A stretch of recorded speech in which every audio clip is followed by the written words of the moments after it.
असल में तो दहशतगर्दी के ख़िलाफ़ ये जंग जो है ये इसको अब तकरीबन 23 साल से ज़्यादा का अरसा हो गया है और इस अरसे में फ़ौजी हुकूमत भी रही जो परवेज़ मुशर्रफ की थी। इस अरसे में परवेज़ मुशर्रफ के ही दौर में फ़ौजी हुकूमत और असम्बली इन दोनों का एक वन पेज भी था।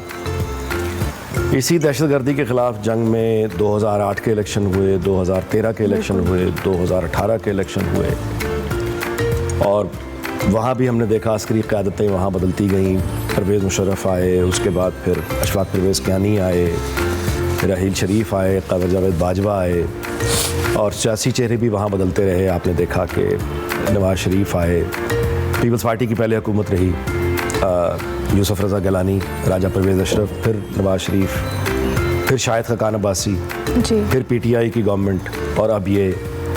तो इसका मतलब ये है कि हमने जो पाकिस्तान में जहाँ तक सियासी और हुकूमती निज़ाम का ताल्लुक़ है वो तो हमारे पास जो भी अवेलेबल फार्मूलेस थे सारे आजमा के यानी वो होते रहे हैं। और दहशतगर्दी के ख़िलाफ़ जंग हमारी कुर्बानियाँ पाक फ़ौज के शहदा हों, पुलिस के हों, बम डिस्पोजल स्क्वाड के हों, पोलियो वर्कर्स हों, फिर आम शहरी, औरतें, बच्चे, बदतरीन लहरें हमने देखी दहशतगर्दी की, लेकिन हम सर्वाइव करते चले गए। और जैसा कि आपने फरमाया, बिल्कुल दुरुस्त फरमाया कि उसके बाद इसको कंट्रोल भी किया गया, इस मैनस को कम भी किया गया। इसका मतलब है कि हमारे अंदर वो ताकत मौजूद है कि हम अगर चाहें तो इकट्ठे होकर इस अफरियत का मुकाबला इत्मीनान से कर सकते हैं। मैं ये नहीं कह रहा कि इत्मीनान से हम कर सकते हैं, लेकिन उसके लिए ज़रूरी क्या है वो ये है कि जब भी हम एक होकर, हमने जब तय किया है कि दुश्मन एक है, मुश्तरका वो दहशतगर्दी है, तो उस पर तो काबू हमने पाया भी है, कम भी किया है। अब फिर ज़्यादा हो गई है तो इसको फिर इंशाल्लाह हम कम करेंगे। उम्मीद रखनी चाहिए, यकीन रखना चाहिए, लेकिन इसके लिए सबसे ज़्यादा ज़रूरी जो चीज़ है जी वो है क्लैरिटी। क्लैरिटी होनी चाहिए। जहाँ पे आप नर्वस होते हैं, मतलब ये जब परवेज़ मुशर्रफ के ज़माने में शुरू हुआ तो हम उस वक्त भी बहुत एक अरसे तक एक इंतशार का शिकार रहे। वो इंतशार जो है वो यहाँ है।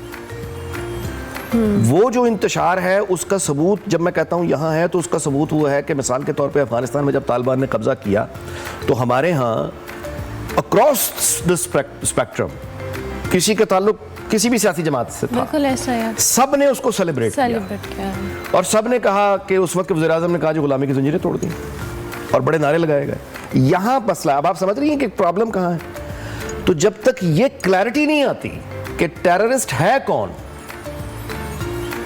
नेशन स्टेट क्या होती है और नेशन स्टेट का यानी जो मॉडर्न यानी जो दुनिया है इसमें रहने का तरीका क्या है, जब तक हम इन कॉन्सेप्ट्स में क्लियर नहीं होते आगे एक्शंस जो हैं वो मुतासिर होंगे उससे। हमें मालूम होना चाहिए कि कौमी रियासत दुनिया में रहने का एक तरीका है। एब्सोल्युटली। और इस कौमी रियासत में रहते हुए अब आप माजी की सल्तनतों के ख्वाब नहीं देख सकते। हमारा किसी भी कौमी रियासत में रहने वाला उसका सिरे से ये जिम्मेदारी ही नहीं है कि वो अपने हमसाये के जिम्मेदारी उठाकर ये कहे कि हमने इनको भी ठीक करना है। बिल्कुल ठीक है, ये आपकी जिम्मेदारी नहीं है। हमारे सामने मिडिल ईस्ट के अरब छोटे छोटे ममालिक हैं, UAE, वो सारे मुसलमान हैं, वो सारे अरबी बोलते हैं, उन सब की तारीख मुश्तरका है, उनका कल्चर सबका एक है, लेकिन वो अलग-अलग मुल्क हैं। वहां पे कोई ऐसा तस्वुर नहीं है कि आइए एक हो जाए और हम सब एक हैं, ऐसा कोई तस्वुर नहीं है। अच्छा, यूरोपीय यूनियन है, वो सारे के सारे इंडिपेंडेंट कंट्रीज हैं। सेकेंड वर्ल्ड वॉर जिन ममालिक में हुई थी वो इस वजह से नहीं हुई थी कि उनका मजहब का कोई मसला था, वो सब क्रिश्चियन ही थे। यानी उनका कोई मजहब रिलीजन की बुनियाद पे नहीं, लेकिन वो क्लियर थे इस मामले में। नहीं, फ्रांस और इंग्लैंड की और जर्मनी ये फौजें जब लड़ रही होती थी, अमेरिका की फौजें, तो कई ऐसे वाक़यात हैं कि दूसरी जंग अज़ीम के दौरान वो फौजी जो फील्ड में लड़ रहे हैं वो क्रिसमस के मौके पे उन्होंने कुछ घंटे के लिए वो फायरबंदी कर दी और दोनों तरफ क्रिसमस सेलिब्रेट हो रही। वो क्यों लड़ रहे थे? वो नेशन अपने मुल्क के लिए लड़ रहे थे। सो आप कह रहे हैं कि हमारे यहाँ अनफॉर्चुनेटली क्लैरिटी का इशू है कि हम एज ए नेशन क्या चाहते हैं, हम एज ए स्टेट क्या चाहते हैं। नाजिर साहब आपने भी खुद बात की, लेकिन ये क्लैरिटी ऊपर से आती है। जाहिर है अब एक कौम का माइंड बनाना पड़ता है, और जब तक लीडर नहीं उस सोच के तहत काम करेंगे या प्रेजेंट नहीं करेंगे अपने आप को, तो वो क्लैरिटी तो आवाम के अंदर भी नहीं आ सकती। इसमें तो कोई शक ही नहीं है। और मैं आपसे गुजारिश करूं कि ये हमारा जो उस वक्त मौजूदा दस्तयाब तारीख़ी शऊर जो हमारे यानी मेजॉरिटी ऑफ लोगों में है, अनफॉर्चुनेटली वो झूठ पड़ा हुआ है, गलत बयानी है। और ये जो आपने बात की है वो क्लैरिटी क्यों नहीं आ पा रही है? वो क्लैरिटी इसलिए नहीं आ पा रही है कि अभी तक हम यानी पार्लियामेंट जो कि इज्तमाई दानिश और जहानत का एक फोरम होता है मुल्क का, ये वो मसाइल हैं जिनको इब्तिदा में हल हो जाना चाहिए था। मालूम होना चाहिए था कि नेशन स्टेट क्या होती है, मालूम कौमी रियासत, यानी हमारा ये काम ही सिरे से नहीं है कि हम पुराने सल्तनतों के, हम शायरी उठा के मिसाल के तौर पर अल्लामा इकबाल की और वो उसको रोमांटिसाइज करके, जो कि बहुत अच्छी बात है, शायरी होती है इसलिए, या यानी शायरी है ना, वो तो रोमांटिसाइज है। अब उसमें तो महबूब के लिए आप तारे भी तोड़ के लाने के दावे करते हैं, चांद भी तोड़ के लाने। अब इसका मतलब ये तो नहीं है कि आप वाकई निकल जाएं। एग्जैक्टली मीनारे पाकिस्तान से छलांग लगानी है कि मैंने वो तारा पकड़ता हुआ नीचे गिरूंगा। प्रैक्टिकली ये चीजें नहीं हो सकती हैं। तो इसी तरह से अल्लामा इकबाल की भी वो जो शायरी है जिसमें वो उकाब के साथ भी एक मोहब्बत का और रोमांस का इजहार कर रहे हैं, वहाँ वो एक ख़ास तरीके से उन सिपाहियों को देख रहे हैं तारीख़ के मैदान में, जिन लोगों ने तारीख़ के मैदानों में लड़ाइयाँ लड़ी सल्तनतों के ज़माने में। अब वो आप शायरी उठाएं और उठा के आज अप्लाई कर दें तो वही हाल होगा जो हो रहा है। एग्जैक्टली आप एक बात, तो क्लैरिटी हमें बड़ी ज़रूरी है।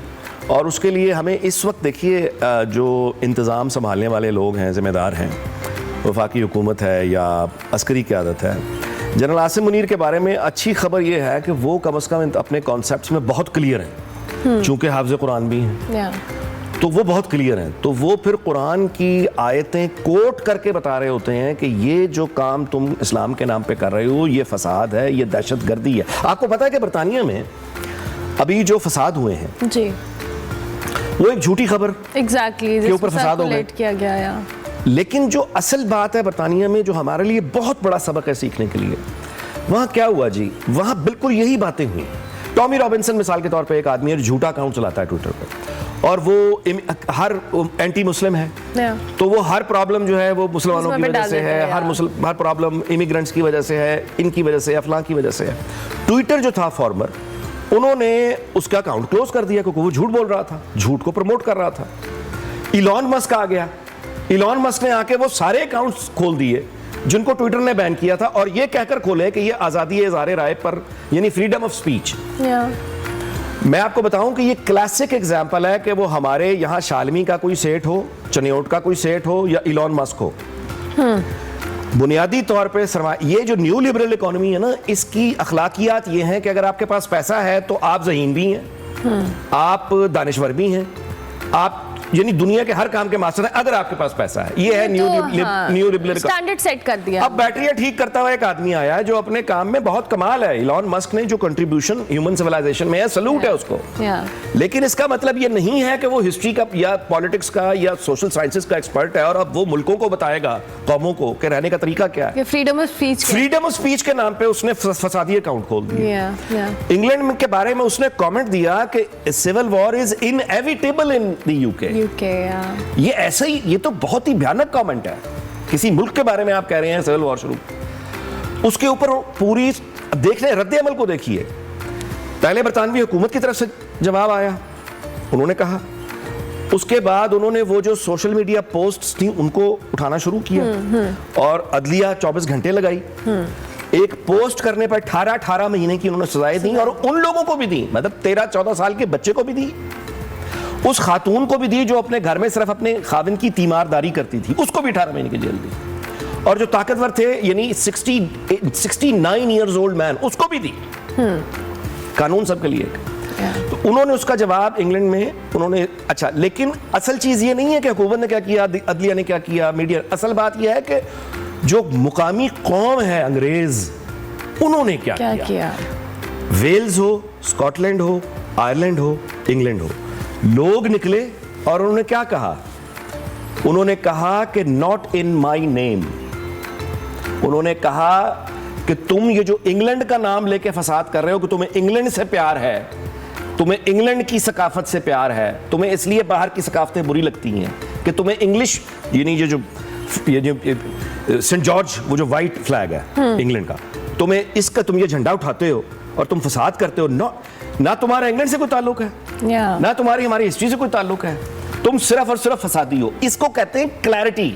अच्छा नाजी साहब, नस्ल परस्त उठे, कौम उठी, अच्छा, और कौम ने उनको ऐसे दबोचा है। अच्छा, अब नाजी साहब मसला यहाँ पे ये है कि ये जो आप जिस माइंडसेट की नेशन के अंदर बात कर रहे हैं ना, it took a lot of time, और उन्होंने कहीं से इस इब्तिदा तो कहीं से की थी। हम अपनी इब्तिदा तो करें, हम वो भी नहीं कर रहे हैं इब्तिदा। अब आप मुझे बताइए, यहाँ माइनॉरिटीज पर हमले होते हैं, मैं माजरत के साथ अर्ज कर रहा हूँ, अपना इज्तमाई ज़मीर जरा टटोल के देखें।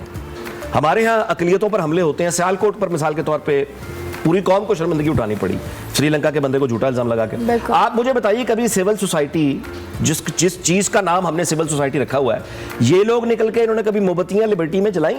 ये लोग कभी, हम लोग, मैं अपने आप को शामिल कर रहा हूं, मैं कभी माल रोड पर निकल के मैंने एहतजाज किया है कि मेरे नाम पर आप ये फसाद नहीं कर सकते, इस्लाम के नाम पर आप ये बम नहीं चला सकते, बिल्कुल ऐसा। पाकिस्तान का नाम लेकर आप यानी मासूमों को नहीं मार सकते, आप दीन का नाम लेकर मासूमों को नहीं मार सकते। ये होती क्लैरिटी, वो क्लैरिटी हमारे यहाँ नहीं है, अनफॉर्चुनेटली वो नहीं है। अच्छा जी, अब पॉलिटिकल अनस्टेबिलिटी ये एक ऐसा चैप्टर है जो ख़त्म होने का या क्लोज होने का नाम नहीं ले रहा। हर दौर के अंदर हमने देखी है इस तरह की चीज़ें, कॉन्फ्लिक्ट्स आते हैं, लेकिन ऐसा इस बार जो हम स्टेबिलिटी का लैक देख रहे हैं उसकी बहुत सारी रीज़न्स हैं, हम सबके सामने हैं।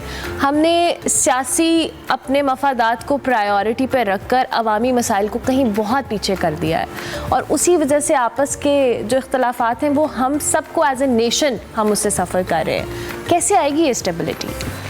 स्टेबिलिटी तो रूल ऑफ लॉ से आती है, इसके अलावा दूसरा कोई चारा नहीं है। रूल ऑफ लॉ जो है ये अप्लाई करना पड़ता है। मैं आपकी अभी आपके जो खबरों में भी चल रहा है कि टेलीग्राम एक बहुत बड़ा ऐप था, ही इज अ बिलियनियर, उसका मालिक रशियन है, दुबई में रहता है, फ्रेंच नेशनलिटी उसके पास है।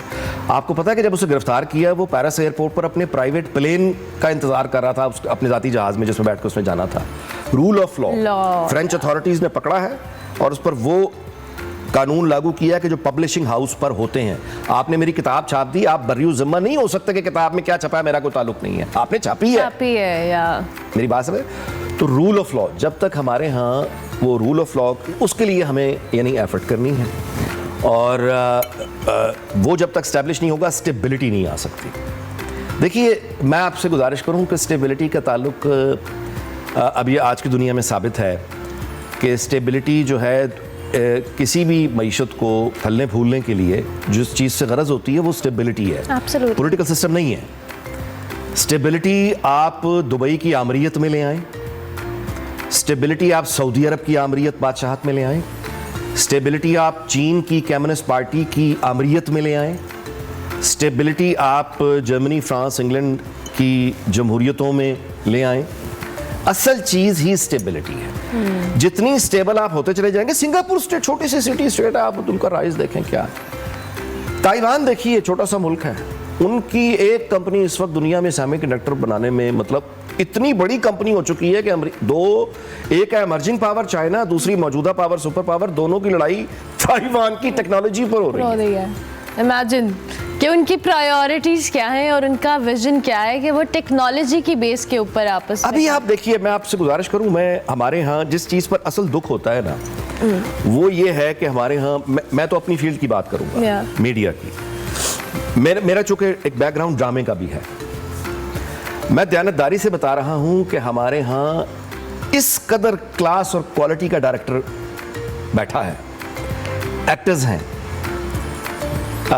पूरी प्रोफेशनल टीम्स हैं, काम नहीं है, काम नहीं है। आपको पता है भारत में ये जो चैनल्स हैं साइंस के, कार्टूनों के, ये आपके ज्योग्राफी और ये इस तरह के चैनल्स, उनकी जो प्रोग्रामिंग होती है उसकी सिर्फ डबिंग आर्टिस्ट, यानी जो लोग डब करते हैं गुजराती में, तमिल में, तेलुगु में, हिंदी में, वो जो डबिंग करने वाले लोग हैं उनके यानी मुंबई में उनके, आप जाके वो ऑनलाइन सर्च कर लीजिए, average flat in Mumbai is about 12-14 crore रुपए एब्सोल्युटली इंडियन, जो कि हमारे यहाँ से ये डबिंग आर्टिस्ट जो हैं वो मतलब है उन इतना काम है। या अच्छा, फिर वहाँ की और हमारे यहाँ अगर देखिए कि रीजन में जब तक हम अपने ताल्लुकात ठीक नहीं करेंगे, आप अंदाज़ा नहीं कर सकती हैं कि भारत के अगर हमारे उनके साथ अच्छे ताल्लुकात हो जाएं तो वो लोग यानी जो दुनिया से बाहर भारतीयों से मिले हैं या भारत में जाके उन्होंने देखा है, वो अंडरस्टैंड कर सकते हैं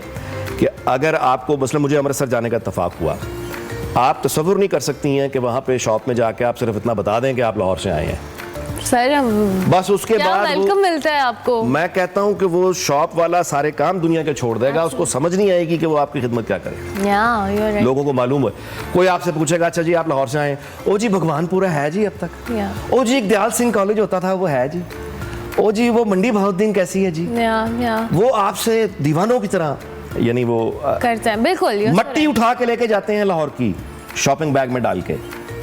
अच्छा, तो हमारे यूरोप में क्या हुआ, फ्रांस और जर्मनी की हिस्ट्री क्या है जी। तो वो हमारा एक जब तक लोकल हमारे यहाँ मिसाल के तौर पे टमाटर यहाँ रुल रहा होता है, वहाँ काल पड़ा होता है, वहाँ रुल रहा होता है, हमारे यहाँ ब्लैक हो रहा होता है। तो हमारे आपस की जो ट्रेड है उसमें फिर हमारे लिए उसमें ओपनिंग्स बहुत ज़्यादा है अच्छे ताल्लुकात में। लेकिन उसके लिए भी क्या चाहिए, सबसे पहले क्लैरिटी। आप मुझे ये बताइए, घूम फिर के क्लैरिटी के ऊपर आप मुझे ये बताइए, दुनिया भर में खानदान हो, कारोबारी कोई रकाबत हो, बंटवारे होते हैं या नहीं होते? बिल्कुल होते हैं। होते हैं ना। बंटवारे क्यों होते हैं? बंटवारा होने का बुनियादी मकसद ये है कि फसाद खत्म हो जाए। भाई हम इकट्ठे नहीं रह सकते, अलग हो जाए। अलग हो जाए। क्यों? अलग होने का मकसद क्या है? फसाद का खत्म होना, लड़ाई का खत्म होना। हमने यहाँ नए फसाद पैदा अगर आपने लड़ना ही है, फसाद ही करना, तो इकट्ठे रहे। यानी उसकी जरूरत क्या थी? भाई अलग होने की कोई कीमत होती है, मुफ्त में नहीं होती। मियाँ बीवी भी अलग हो जाएं, वो दोनों अपनी अपनी कोई कीमत देते हैं, मुफ्त में नहीं आती है अलहदगी। तो अलहदगी की कीमत दे दी, फसाद फिर भी जारी रखा हुआ है। कोर्ट में आप गए हुए हैं, दोनों बर्बाद हो रहे हैं, वकीलों को पैसे दे दे के। और जब अलहदा ही होना है तो हो जाओ फिर अलहदा। ठीक है, आप मेरी बात समझ रहे हैं? अकल का तकाजा क्या है? तो जब आप अलहदा हो गए, हम लोग अलहदा हो गए कि हम नहीं रह सकते इकट्ठे, पाकिस्तान बन गया, तो चलो फसाद खत्म हो गया, अब अच्छे हम साए की तरह रहे। और जो कि हुआ, ठीक है, 47 से 64 तक यही था। आपके इल्म में होना चाहिए, जो हमारे लोग नहीं जानते, कि 64 की जंग तक इंडिया जाने के लिए आपको किसी वीजे की जरूरत नहीं थी। एक रेड कलर का परमिट होता था, बॉर्डर पे दिखा के चले जाते थे, इस तरह रेड परमिट दिखा के वो भी यहाँ आ जाते थे। ये इफ्तिखार आरिफ साहब हमारे बहुत बड़े दानिश्वर हैं, ये 50s में आए हैं, 56 या 57 में आए हैं, लखनऊ यूनिवर्सिटी के पढ़े हुए हैं। आप मेरी बात, तो वहां पे हमें नॉर्मल होना है। अफगानिस्तान के साथ हम दुआई कर सकते हैं कि हमें अपने ताल्लुकात को बेहतर करना है, ताकि तभी चीज़ें, हम जिस स्टेबिलिटी की बात करें और क्लैरिटी की बात अभी नाजी साहब ने की। बहुत शुक्रिया नाजी साहब आपके वक्त का।